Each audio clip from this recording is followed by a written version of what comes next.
Michael Jagger, a student at the London School of Economics, was waiting for a train to London. On the platform, waiting for the same train, was art college student Keith Richards. They'd known each other as kids at school, but hadn't been in touch for years. Keith was carrying the guitar that went everywhere with him.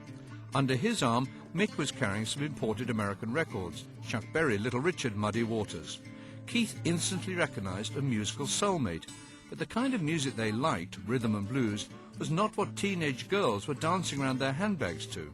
The excitement of the rock and roll era was suddenly over.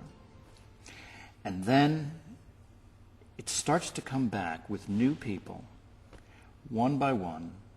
1961, you get the first flickerings of activity from Phil Spector, although we don't know how glorious it's going to be. And then you get in 1962 the Beach Boys beginnings. You have the Four Seasons. And, of course, Motown has its first number one in 61. Mick and Keith thought they were the only kids in Britain who were into the raunchy black Chicago sound of R&B. So they were astounded to read an ad in Melody Maker for the legendary Alexis Korner's Blues Incorporated, who were playing rhythm and blues at a jazz club in Ealing, now called the Red Room.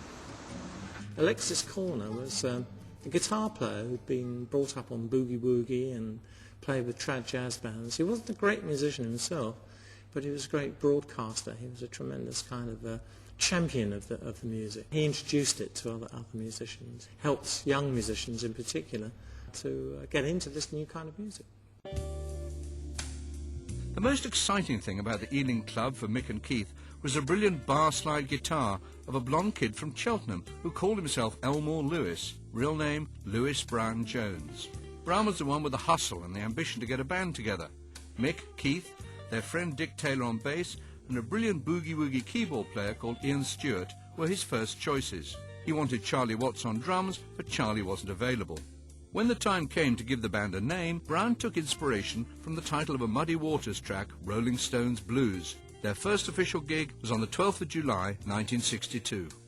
Brown, Keith and Mick moved into a flat together in Edith Grove, where they lived in total squalor. Apart from the tiny income from occasional gigs, they had only Mick's student grant to live on, and the money they got from collecting returnable beer bottles.